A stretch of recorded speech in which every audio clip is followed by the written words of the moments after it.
I'm here today to tell you a story. We begin with a girl just starting ninth grade. She had a whole new world to explore, but just one tiny adjustment had to be made. She decided to chop off all of her hair till it was just under her ears. Now, she was ready to face the world. Halfway through the school year, she felt like she didn't really like how any of her clothes fit her anymore. And so, a rebrand was just what she needed. With a whole new wardrobe and the passage of just a couple more months, she felt like every single one of those changes that she had made was slowly fading into the background. And so, it was time to take drastic action.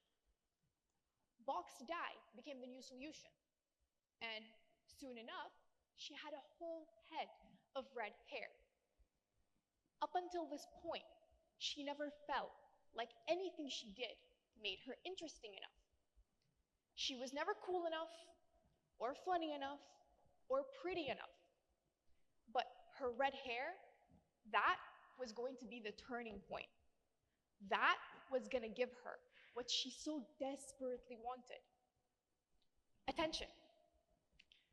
Now, you're probably thinking, well, Grace, why are you telling us this story? How is this girl's experience any different than mine? How is this special? To tell you the truth, it's not special. This is an ordinary experience because it's so normal for a teenager to hate everything about themselves. Well, at 15 years old, this girl was me. This is what I looked like when I was 15. I struggled to find a way to make other people like me. I struggled to find a way to get attention, and it killed me. Then, all of a sudden, my life was uprooted. My parents decided to move here, to Dubai. I was in an unfamiliar place with unfamiliar people. With no friends, I was forced to become my own friend. It's like I met a new person. I started to learn about all these things that I liked, and all these things that I really didn't like. I started to learn about who I was and who I wanted to become.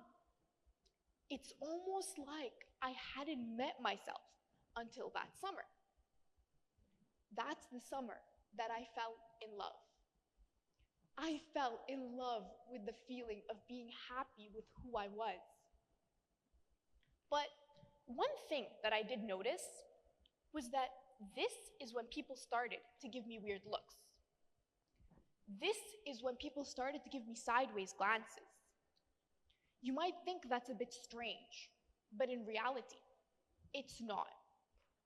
Within today's society, it is the norm for someone to be mean to themselves. But the person that shows even the slightest bit of pride is an outcast. Why is that? Well, I want you to keep this question in the back of your mind. I'll come back to it in just a little bit. Now, I think it comes as a surprise to absolutely no one when I say screen time has come to an all-time high within the 21st century.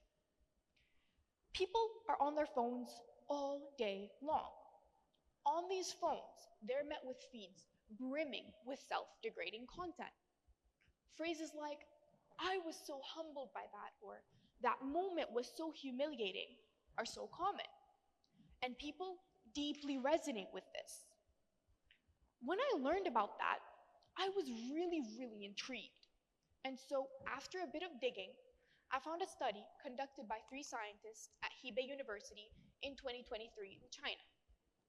This study was focused on taking data from an online media platform and examining it.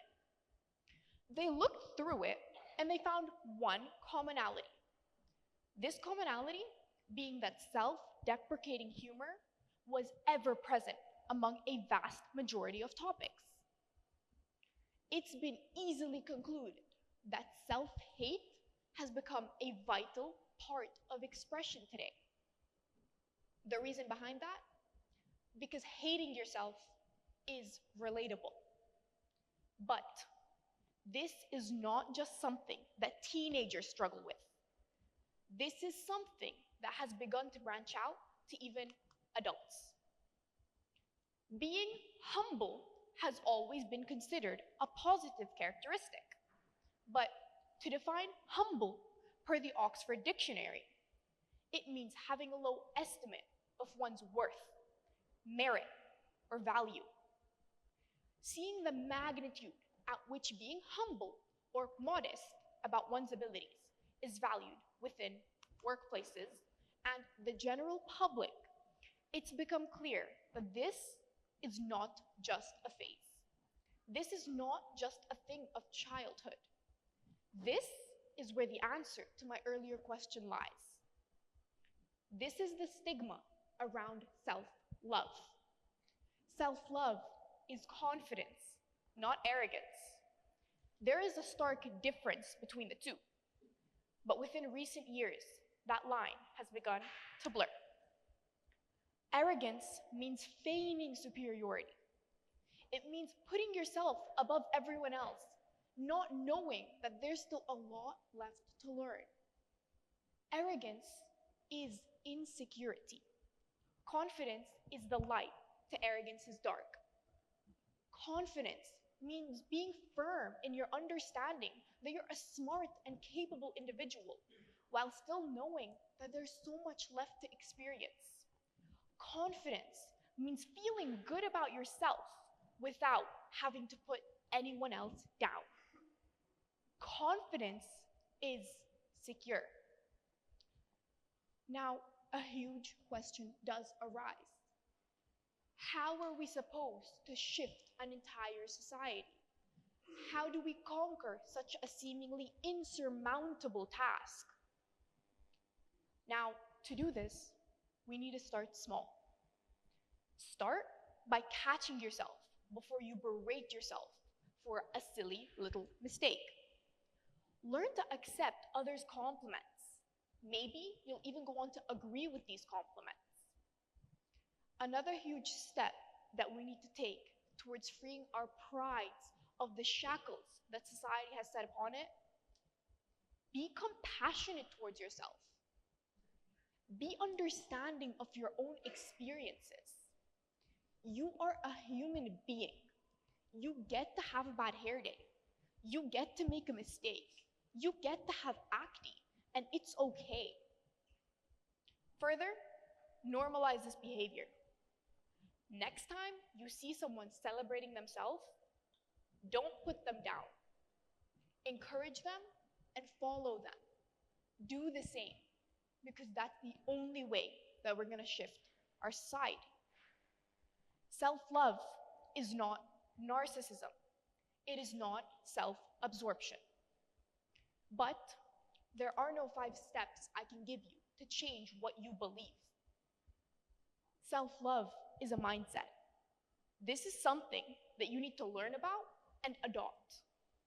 Nothing I say or do will change your whole entire belief system. But every day that you let yourself take up space without apology, you take a huge step towards changing the way that confidence is perceived. At the end of the day, you deserve to be loved. You deserve to be happy.